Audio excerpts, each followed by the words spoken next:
नमस्कार प्यारे विद्यार्थियों। आज चर्चा करेंगे अपन भारत की कुछ महत्वपूर्ण नदियों के बारे में जानकारी लेंगे। वैसे तो अगर अपने को नदियों के बारे में पढ़ना होता है तो अपन सबसे पहले क्या पढ़ते हैं, उसके अंदर टॉपिक पढ़ते हैं अपवाह तंत्र। अपवाह तंत्र के अंदर अगर पढ़ोगे तो उसके अंदर पूरी जानकारी मिलती है कि नदियों को अलग अलग पार्ट है। जैसे गंगा नदी है, उसको अलग पूरा पार्ट है, उसका भाग पढ़ा जाता है। ब्रह्मपुत्र नदी है, उसका अलग भाग है, उसको पूरा पढ़ा जाता है। अपतंत्र है, अलग अलग भागों में बंटा होता है। जैसे प्रायद्वीपीय भारत है, वहाँ की अलग नदियाँ हैं। ठीक है। कुछ दक्षिण भारत है, वहाँ की कुछ अलग नदियाँ हैं। तो उनके बारे में अगर पढ़ते हैं तो उससे के अंदर अपने को अपतंत्र के अंदर विस्तृत जानकारी होती है कि वो नदी कहाँ जाती है, कहाँ से निकलती है, उसकी छोटी छोटी सहायक नदियाँ हैं, वो किस किस राज्य से होकर जाती है, और कौन से छोटे छोटे जिले हैं या कोई राज्य है वो किस नदी के किनारे हैं, कोई झील है, कोई बांध है, जलप्रपात है। वैसे पढ़ते हैं तो अपने को पूरी जानकारी होती है। लेकिन आज का इस टॉपिक के अंदर मैं कुछ ऐसे इम्पोर्टेंट है, मतलब है फैक्ट है, इसके अंदर लेकर आया हूँ, जिसके अंदर अपने को क्या है कि लगभग ऐसी जानकारी मिलेगी। जैसे कुछ क्वेश्चन ऐसे आते हैं एग्जाम के अंदर पूछे जाने वाले, कि जैसे सीधा ही पूछ लिया जाता है कि नदी का उद्गम कहाँ हुआ, या उस नदी का जो पानी है वो कहाँ जाकर गिरता है, या कभी नदी की जो लंबाई है वो पूछ ली जाती है, और या उसकी सहायक नदी है वो भी पूछ ली जाती है। तो ये ऐसे कुछ फैक्ट है जो कंटिन्यू पूछे ही जाते हैं। बाकी इसकी विस्तृत जानकारी तो अगर आपको अपतंत्र पढ़ोगे तो ही आपको वहाँ से होगी, यहाँ से अपन नहीं कर सकते हैं। लेकिन इसमें लगभग मैं मान सकता हूँ कि 60 या 70% जो क्वेश्चन आते हैं वो इसमें से आते हैं कि उद्गम, संगम, लंबाई, सहायक नदियों के बारे में। तो आज का टॉपिक मैं यह लेकर आया हूँ। रेलवे एएलपी जो है, आगे टेक्नीशियन एनटीपीसी ग्रुप डी की जो वैकेंसी आएगी अपने रेलवे के लिए, महत्वपूर्ण टॉपिक है। साथ ही एसएससी जीडी, दिल्ली पुलिस की या अदर कोई भी तैयारी कर रहे हैं तो उनके लिए भी ये महत्वपूर्ण है। चलो अपन शुरू करते हैं आज की क्लास। अपनी क्लास को आगे शेयर जरूर कर देना, और इसके अंदर कोई ऐसी त्रुटि हो तो आप मुझे ज़रूर कमेंट के अंदर बताएंगे, उसके अंदर भी सुधार करेंगे। सबसे पहले बात करते हैं सिंधु नदी। सिंधु नदी का जो उद्गम स्थल है वो कहाँ पर हुआ है, तो तिब्बत में मानसरोवर जो झील है वहाँ इसका उद्गम स्थल हुआ है। वैसे अगर विस्तृत अगर देखा जाता है तो इस सिंधु नदी का जो उद्गम स्थल है वो तिब्बत के मानसरोवर झील के पास एक सनो खयाब हिमनद है। क्या नाम है? सानो खयाब। सानो खयाब हिमनद है, उसके पास है इसका सिंधु नदी का है उद्गम स्थल होता है। और सिंधु नदी का जो जल है वो अरब सागर में जाकर गिरता है। सिंधु नदी की अगर लंबाई अगर टोटल पूछी जाए तो 2880 किलोमीटर इसकी टोटल लंबाई है। भारत के अंदर इसकी जो टोटल लंबाई है वो 1114 किलोमीटर है। ठीक है, ये भी आपको ध्यान में रखना है कि अपने भारत के अंदर सिंधु नदी की लंबाई 1114 किलोमीटर है। सिंधु की जो सहायक नदियां हैं वो आपके सतलज है, चिनाब है, रावी है, व्यास है। ठीक है, ये सभी क्या है, सिंधु की सहायक है नदियां हैं। जो पंच नदियां अपन कहते हैं उन सभी का जो जल है वो सिंधु नदी के अंदर ही जाकर गिरता है। ठीक है, तो आई होप आपको ये नदी समझ में आ गई। सिंधु नदी जिसका उद्गम स्थल तिब्बत में मानसरोवर झील के पास सनोखया हिमनद से होता है, अरब सागर में इसका पानी गिरता है। टोटल लंबाई इसकी 2880 किलोमीटर है। भारत के अंदर इसकी लंबाई 1114 किलोमीटर है। इसकी जो सहायक है वो पंच नदियां हैं, जो है आपकी सतलज, चिनाब, झेलम, रावी और व्यास, इनकी ये सहायक नदियां है। आगे बात करते हैं सतलज नदी की। सतलज नदी जिसका जो सतलज नदी का भी जो उद्गम स्थल है वो आपके कहाँ हुआ है, वो हुआ है तिब्बत के जो मानसरोवर झील है उसी के पास एक छोटी सी झील है, राकस्ताल झील। कौन सी झील है? राकस्ताल झील है, वहाँ से सतलज नदी का उद्गम स्थल हुआ है। सतलज नदी का जो पानी जो है, जल है, वो कहाँ पर जाता है, तो व्यास नदी में जाकर इसका पानी आगे सम्मिलित हो जाता है और वहाँ से सिंधु नदी में चला जाता है। सतलज नदी की जो लंबाई है वो टोटल लंबाई तो आपके 1500 किलोमीटर है, लेकिन भारत के अंदर इसकी लंबाई है वो 1050 किलोमीटर इसकी लंबाई है। और इसकी जो सहायक नदी है, एक तो बांसपा और एक स्पीति, ये दोनों ही सहायक नदियां हैं। इनकी जो जिनका पानी है सतलज में आकर मिलता है। सहायक का मतलब होता है जिसका पानी जहाँ जाकर गिरता है वो उसकी सहायक नदी हो जाती है। ठीक है, तो ये भी समझ में आ गया। सतलज नदी तिब्बत के राकस्ताल झील में यहाँ से उद्गम होता है, व्यास नदी में इसका संगम हो जाता है। 1500 किलोमीटर लंबाई, भारत के अंदर इसकी 1050 किलोमीटर लंबाई है। और बांसपा और स्पीति इसकी सहायक है 2 नदियां हैं। चलो आगे बात करते हैं झेलम नदी की। झेलम नदी की अगर मैं बात करूं तो इसका जो उद्गम स्थल है वो आपके जम्मू कश्मीर के जो शेषनाग झील है, कहाँ पर, जम्मू कश्मीर के जो शेषनाग झील है वहाँ से इसका झेलम नदी का उद्गम स्थल होता है, उद्गम है वहाँ से होता है। यह इसका अपना जो पानी है वो कहाँ गिराती है, तो ये अपना पानी है वो कहाँ गिराती है, चिनाब नदी के अंदर गिराती है, अपना पानी है वो मुहाना देती है। इसकी लंबाई है वो टोटल आपके कितनी है, 724 किलोमीटर इसकी टोटल लंबाई है। लेकिन अगर इसकी बात करें भारत में इसकी कितनी लंबाई है, तो 400 किलोमीटर इसकी भारत में लंबाई है। और इसकी एकमात्र सहायक नदी है किशन गंगा, जो आगे बहकर वो कहाँ, पाकिस्तान में वहाँ से चलकर आती है और इसमें मिलकर आगे चली जाती है। ठीक है, तो ये ध्यान में रखना है। झेलम नदी, शेषनाग झील जम्मू कश्मीर से इसका उद्गम होता है। चिनाब नदी में अपना पानी का ये मुहाना देती है। टोटल लंबाई 724 किलोमीटर है, बट भारत में इसकी 400 किलोमीटर लंबाई है। और ये किशन गंगा इसकी सहायक नदी है। आप कमेंट में मुझे एक इसका और बताना कि झेलम नदी के किनारे कौन सा जो शहर है वो स्थापित किया गया है। रावी नदी की बात करें, रावी नदी का जो उद्गम स्थल है वो रोहतांग दर्रा, जो कहाँ पर है, हिमाचल प्रदेश है वहाँ पर। रोहतांग दर्रा जो कांगड़ा जिला, ठीक है, कांगड़ा जिला हिमाचल प्रदेश, रोहतांग दर्रा से है रावी नदी का उद्गम स्थल होता है। ये अपने जल का मुहाना चिनाब नदी के अंदर है देती है। इसकी जो टोटल लंबाई है वो 725 किलोमीटर ही इसकी टोटल लंबाई है। और ये इसकी सहायक नदी है वो कौन सी है, चिनाब है। ठीक है, इसकी सहायक नदी कौन सी है, चिनाब है वो इसकी सहायक नदी है। तो ये भी आपको कन्फर्म हो गया। रावी नदी, रावी, ठीक है, याद कर लेना, रावी रोहताक, ठीक है। तो रोहताक दर्रा हिमाचल प्रदेश से इसका उद्गम होता है और अपना मुहाना ये चिनाब में दे देती है, और चिनाब भी इसकी सहायक नदी है और 725 किलोमीटर इसकी टोटल लंबाई है। आगे बात करते हैं व्यास नदी की। व्यास नदी जिसका उद्गम स्थल है वो व्यास कुंड हिमाचल प्रदेश के अंदर ही होता है। ठीक है, व्यास कुंड आपके हिमाचल प्रदेश की जो रोहतांग दर्रा है उसके पास ही है जस्ट में। ठीक है, तो व्यास कुंड हिमाचल प्रदेश में इसका उद्गम स्थल होता है। ये अपना जल का मुहाना है वो सतलज नदी को देती है। इसकी टोटल लंबाई है अपनी 470 किलोमीटर इसकी टोटल लंबाई है। और इसकी जो व्यास नदियाँ हैं ये 3 है मेन नदी है, बैन, लूणी और बाणगंगा। ठीक है, बैन, लूणी और बाणगंगा है इसकी, ये तीनों मुख्य सहायक नदियाँ है। आगे बात करते हैं चिनाब नदी की। चिनाब नदी जिसका जो उद्गम स्थल है वो आपके कहाँ से होता है, बड़ा लाचा दर्रा। बड़ा लाचा दर्रा ये आपके कहाँ पर है, ये भी हिमाचल प्रदेश के अंदर ही है। ठीक है, बड़ा लाचा दर्रा से है इसका जो है आपके उद्गम स्थल होता है। और ये अपने जल का जो मुहाना है वो कहाँ पर देती है, सिंधु, क्योंकि सिंधु की जो 5 नदियाँ हैं उनमें से ये भी गिनी जाती है। तो सिंधु नदी में ये अपना है वो जल मुहाना करती है। इसकी टोटल 1180 किलोमीटर लंबाई है और ये टोटल सभी है वो भारत की लंबाई है। 1180 किलोमीटर इसकी लंबाई है। इसकी जो सहायक नदी है वो कौन कौन सी है, एक तो आपके झेलम है और दूसरी आपकी कौन सी है, रावी है, वो इसकी क्या है, सहायक नदी है। ठीक है, तो ये आपको ध्यान में रखना है। चिनाब नदी बाड़ा लाचा दर्रा हिमाचल प्रदेश जिसका उद्गम स्थल है, सिंधु नदी में मुहाना 1180 किलोमीटर इसकी लंबाई, और झेलम और रावी नदी इसकी सहायक नदियाँ है। ठीक है, ये भी आपको समझ में आ गया होगा आराम से। फिर बात करते हैं गंगा नदी की। देखो गंगा नदी अगर ऐसे अगर आप पढ़ते हो तो इसका गंगा नदी का अगर एक अलग ही आप पार्ट पढ़ते हो तो सही रहता है, लेकिन मैं आपको इसका कुछ इंपॉर्टेंट है ये मैं आपको इसमें बता देता हूँ।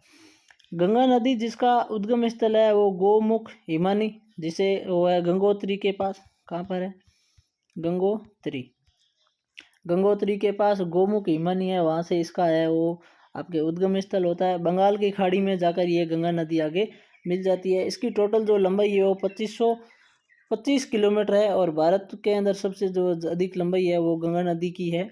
ठीक है, तो 2525 किलोमीटर है इसकी गंगा नदी की लंबाई है। और गंगा नदी जब स्टार्टिंग में होती है तो भागीरथी और अलकनंदा है वो नदियाँ आकर जहाँ विष्णु प्रयाग है वहाँ जा आकर मिलती है, तो वहाँ से ये गंगा नदी इसका नाम पड़ जाता है। ठीक है, समझ में आ गया। चलो आगे बात करते हैं यमुना नदी की। यमुना नदी जिसका उद्गम स्थल आपके कहाँ है, यमुनोत्री। कहाँ पर है, यमुनोत्री हिमानी। यमुनोत्री हिमानी है, वहाँ से इसका उद्गम स्थल होता है। आपको सीधा ही पूछा जाता है कि यमुना नदी का उद्गम स्थल, तो यमुनोत्री हिमानी। ये अपना जल है गंगा नदी के अंदर आगे जाकर गिरा देती है। इसकी जो टोटल लंबाई है वो आपके 1375 किलोमीटर इसकी टोटल लंबाई है। और इसकी सहायक नदियाँ चंबल, कैन और बेतवा है, इसकी तीनों ही सहायक नदियाँ मिलती है। और फिर ये आगे जाकर इसके अंदर है वो इन नदियों का पानी है वो यमुना में आगे मिल जाता है। और फिर यमुना का जो पानी आगे गंगा में जाकर मिल जाता है। ठीक है, देखो गंगा का जो उद्गम स्थल है वो आपका क्या था, गंगोत्री के पास गोमुख हिमानी। ठीक है, और यमुना का जो है वो यमुनोत्री हिमानी के अंदर उद्गम स्थल होता है, ये ध्यान में रखना। फिर बात करते हैं ब्रह्मपुत्र नदी की। ब्रह्मपुत्र नदी के बारे में देखो क्या दे रखा है। ब्रह्मपुत्र नदी जिसका उद्गम स्थल है वो चेमयूंगडुंग हिमानी है, वहाँ से ब्रह्मपुत्र नदी का आपके उद्गम स्थल है। ठीक है, अब ये कहाँ पर है, तो ये है आपके तिब्बत में। कहाँ पर है, तिब्बत के अंदर है, भारत के अंदर नहीं है, तिब्बत के अंदर है। ब्रह्मपुत्र नदी का उद्गम स्थल तिब्बत में चेमयूंगडुंग हिमानी से होता है। इसका जल भी है वो बंगाल की खाड़ी में जाकर मिलता है, क्योंकि जब आगे जाती है तो गंगा नदी और ब्रह्मपुत्र नदियाँ ये दोनों पश्चिम बंगाल के बाद में ये दोनों ही एक साथ में मिल जाती है। इसकी टोटल लंबाई की अगर आप बात करते हो तो 2900 किलोमीटर लंबाई है, लेकिन भारत के अंदर इसकी लंबाई है मात्र 916 किलोमीटर ही इसकी लंबाई है। ठीक है, और इसकी जो कुछ सहायक नदी है, एक तो आपके दिबांग, एक मानस और एक ये तिस्ता, ये तीनों ही इसकी महत्वपूर्ण है, ये पूछ लिया जाता है। तो इनकी सहायक नदियाँ हैं। टोटल लंबाई इसकी आपकी 2900 किलोमीटर है, गंगा से भी ज़्यादा है, लेकिन भारत के अंदर है इसकी लंबाई है वो 916 किलोमीटर है। इसलिए भारत की सबसे लंबी नदी है वो आपके कौन सी होगी, गंगा नदी होगी। ठीक है, लेकिन भारत के अंदर बहने वाली सबसे लंबी नदी है तो वो आपकी ब्रह्मपुत्री है। एग्जाम के अंदर एक बार ऐसा भी पूछा गया है, तो आई होप ये भी समझ में आ गया होगा। चलो आगे बात करते हैं चंबल नदी की। चंबल नदी है जिसका उद्गम स्थल आपके कहाँ होता है, जानापाव की पहाड़ी। और ये कहाँ पर है, ये है आपके हिमाचल प्रदेश के अंदर। हिमाचल प्रदेश के अंदर जानापाव की जो पहाड़ी है वहाँ से इसका उद्गम स्थल होता है। ये अपना जल का मुहाना है वो यमुना नदी के अंदर दे देता है। और इनकी जो टोटल लंबाई है वो आपके 905 किलोमीटर इसकी टोटल लंबाई है। कितनी है, 905 किलोमीटर है इसकी टोटल है आपके, सॉरी 995 995 किलोमीटर इसकी टोटल है वो लंबाई है। और इसकी जो सहायक नदी है उसके अंदर आपकी काली, सिंध, पार्वती और बनास। क्या है, काली, सिंध, पार्वती और बनास है, इसकी चारों ही सहायक नदियां हैं। चंबल नदी का भी ये भी इम्पोर्टेंट है। चंबल नदियों में भी सबसे गहरे जो खड्डे होते हैं, जो गर्त है, उनका निर्माण भी ये चंबल नदी करती है। तो उद्गम स्थल जानापाव की पहाड़ी हिमाचल प्रदेश, यमुना नदी में अपना मुहाना देती है। 995 किलोमीटर की लंबाई है और ये चार इसकी सहायक नदियाँ है। इसके अंदर ही आपको ज़्यादा डीपली नहीं पूछा जाएगा। अगर डीपली अगर पूछा जाता है तो हिमाचल प्रदेश के अंदर ही मऊ जिला है। क्या नाम है, मऊ जिला है, उसके समीप एक चोटी है, वहाँ से इसका उद्गम स्थल होता है। आगे बात करते हैं माही नदी की। माही नदी जिसका उद्गम स्थल है वो छत्तीसगढ़ रायपुर। क्या है, छत्तीसगढ़ है और रायपुर के अंदर है, वहाँ से इसका जो है माही नदी का आपके उद्गम स्थल होता है। ठीक है, इसी के अंदर अगर आपको ज़्यादा अगर डीपली पूछ लिया जाए तो इसके अंदर मैं आपको बता देता हूँ कि रायपुर ज़िले के सिहावा, क्या नाम है, सिहावा, सिहावा के अंदर छत्तीसगढ़ रायपुर में सिहावा है, वहाँ से इसका जो है वो आपके उद्गम स्थल है। बंगाल की खाड़ी में ये अपने जल का है वो जो मुहाना है वो मुहाना देती है। ठीक है, इसकी टोटल लंबाई आपकी 851 किलोमीटर इसकी टोटल लंबाई है। और इसकी जो सहायक नदी है, एक तो आपके ब्राह्मणी और एक है वैतरणी। क्या है, एक है ब्राह्मणी और एक वैतरणी है, इसकी जो ये दोनों ही सहायक नदियाँ हैं, ध्यान में रखना। महानदी उद्गम स्थल छत्तीसगढ़ रायपुर और है, बंगाल की खाड़ी में अपना मुहाना देती है, 851 किलोमीटर लंबाई। ब्राह्मणी और वैतरणी इसकी दोनों सहायक नदियाँ हैं। उसके बाद में बात करते हैं महानदी की, माही नदी की। देखो ये है महानदी जो छत्तीसगढ़ रायपुर से इसका उद्गम है। एक है आपकी माही नदी, कौन सी है? माही नदी। माही नदी का उद्गम स्थल है वो आपके मेहंद झील से होता है, और मेहंद झील कहाँ पर है? ये आपके मध्य प्रदेश के अंदर है। कहाँ पर है? माही नदी का उद्गम स्थल पूरा है मध्य प्रदेश के थार जिले में मेहंद झील, वहाँ से इसका उद्गम स्थल होता है। खंबात की खाड़ी में जाकर इसका है वो जल गिरता है। 585 किलोमीटर माही नदी की है आपकी लंबाई है। ठीक है, और इसकी दो सहायक नदी, एक इंद्रावती और एक है वैनगंगा। ठीक है, क्या है? इंद्रावती और वैनगंगा है, इनकी ये दोनों ही सहायक नदियाँ हैं। तो इनमें ध्यान रखना, ये महानदी है जो छत्तीसगढ़ के रायपुर से इसका उद्गम स्थल होता है, सुहाना से। और यह है माही नदी है जिसका मध्य प्रदेश मेहंद झील से इसका उद्गम होता है। पूरा ध्यान रखना है, इसका जल खंबात बंगाल की खाड़ी में गिरता है, लेकिन इसका खंबात की खाड़ी में गिरता है। फिर बात करते हैं नर्मदा नदी की।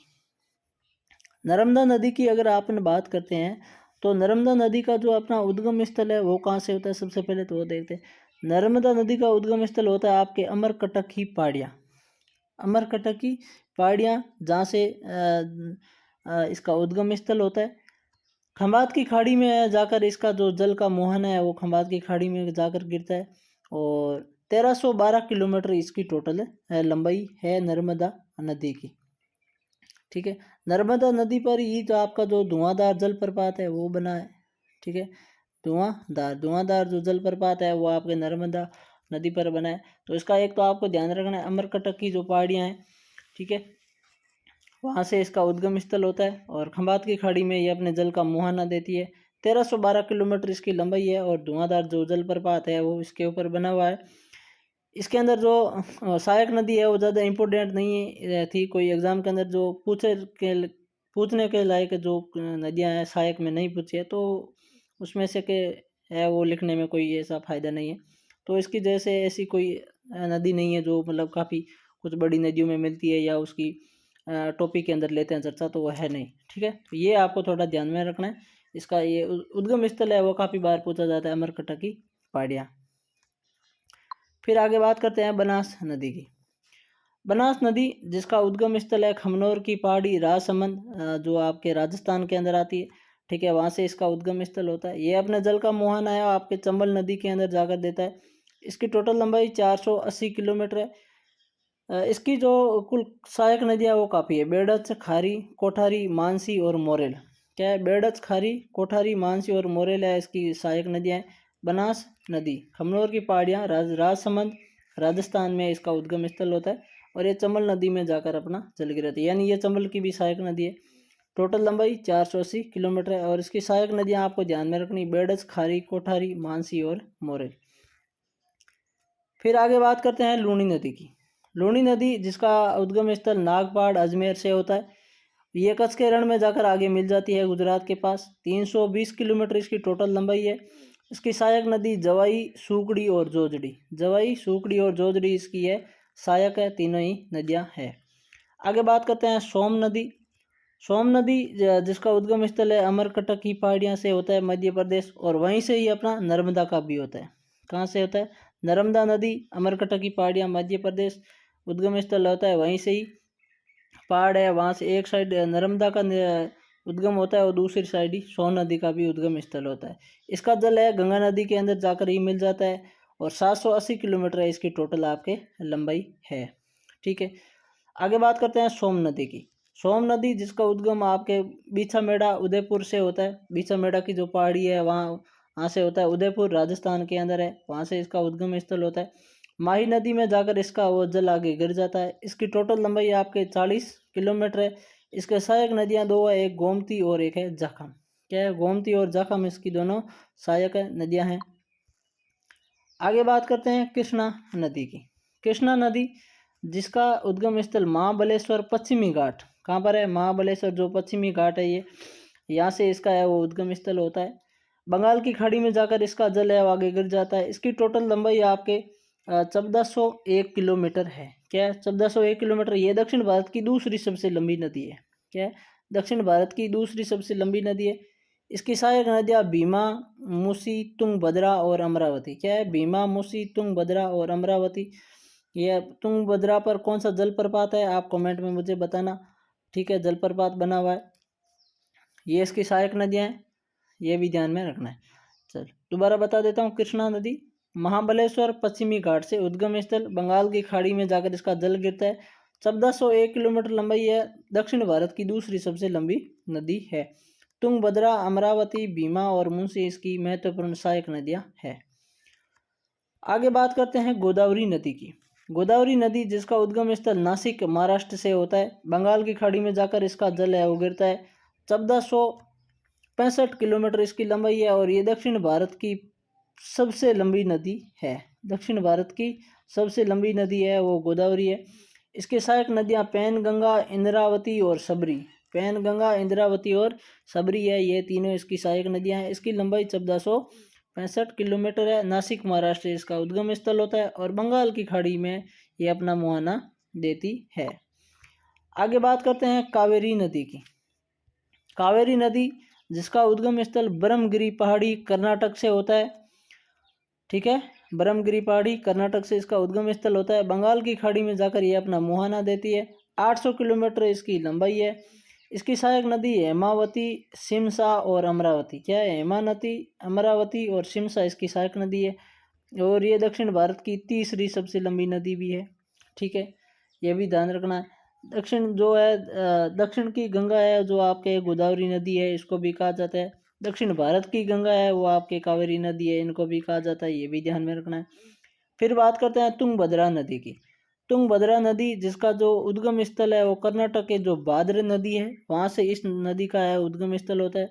ये अपना जल है कृष्णा नदी के अंदर है वो जाकर गिराती है, इसलिए यह कृष्णा की सहायक नदी भी है। 331 किलोमीटर इसकी टोटल लंबाई है और इसकी जो सहायक नदी है वर्धा और मंगारी। क्या है? वर्धा और मंगारी है इसकी सहायक नदियां है। तुंगभद्रा नदी पर जलप्रपात है, मैंने आपको कहा, आपको कमेंट में बताना है, ठीक है। कृष्णा नदी में अपना मुहाना देती है और 381 किलोमीटर इसकी लंबाई है और इसका उद्गम स्थल आपके कर्नाटक के भाद्र नदी के अंदर है। फिर बात करते हैं घाघरा नदी। घाघरा नदी जिसका उद्गम स्थल है भारत के अंदर नया होकर नेपाल के अंदर होता है। मपसातुंग, क्या है? मपसातुंग हिमानी है, वहाँ से इसका घाघरा नदी है, इसका आपके उद्गम स्थल होता है और ये इसका जो जल है वो फिर नेपाल से जैसे ही वो नीचे आगे आती है तो इसका जल है वो गंगा नदी में मिल जाता है, इसलिए इसको अपन पढ़ते हैं क्योंकि ये गंगा की सहायक नदी भी है। तो इसका जल का मुहाना ये गंगा नदी में देती है। 1080 किलोमीटर इसकी टोटल है वो लंबाई है। इसकी कुछ सहायक नदी है जैसे काली, छोटी गंगा, एक तो है काली, उसके बाद में छोटी गंगा और उसके बाद में चौकिया, तो ये तीन इसकी सहायक नदियाँ हैं। और इसका उद्गम स्थल आपके कहाँ होता है, ध्यान में रखना, नेपाल मपसातुंग हिमानी से इसका होता है और ये गंगा की सहायक है इसीलिए इसको पढ़ा जाता है। टोटल लंबाई 1080 किलोमीटर है, ठीक है, इसको भी ध्यान में रखना। आगे बात करते हैं कोसी नदी की। कोसी नदी जिसका उद्गम स्थल आपके गोसाईनाथ की चोटी, वहाँ से इसका उद्गम स्थल होता है। ये अपने जल का मुहाना है वो गंगा नदी के अंदर है वो जाकर देती है। 730 किलोमीटर इसकी टोटल लंबाई है और इसकी जो सहायक नदी, एकमात्र सहायक नदी है वो है इंद्रावती। कौन सी है? इंद्रावती है, वो इसकी एकमात्र सहायक नदी है। कोसी नदी जो ये जो गंगा नदी है इसके दाएं तरफ से आकर ये अपना जल का मुहाना देती है, ठीक है, ये भी ध्यान में रखना है। तो गोसाईनाथ की चोटी से इसका उद्गम स्थल होता है और 730 किलोमीटर इसकी लंबाई है, तो इसको ये भी इम्पोर्टेंट थी। बाकी वैसे छोटी मोटी काफ़ी नदियाँ, लेकिन जो इम्पोर्टेंट नदियाँ थी 15-20 ये मैंने आपको करवाई है। आप आराम से इसको एक बार और पढ़ लेना। ये अगर आपको ना PDF चाहिए तो आप the magic class app download कर लेना, उसके अंदर मैं इसको डाल दूंगा और आपको ये फ्री में पूरी PDF मिल जाएंगे, ठीक है। चलो एक बार आप आराम से पढ़ लेना। काफ़ी लगभग 60-70% क्वेश्चन है ऐसे ही आते हैं, ज़्यादा गहराई से नहीं आते हैं। बाकी तो आपको अपतंत्र पढ़ना पड़ेगा। आई होप आपको ये क्लास समझ में आई होगी और मैंने आपको समझाने की कोशिश भी की है तो आपको समझ में आया होगा। क्लास आपको कैसी लगी आप कमेंट में ज़रूर बताएं, अच्छी लगी तो आगे शेयर भी ज़रूर करना। चलो साथियों, आगे की नई क्लास के अंदर फिर मिलेंगे, तब तक आप सभी को जय हिंद, जय भारत।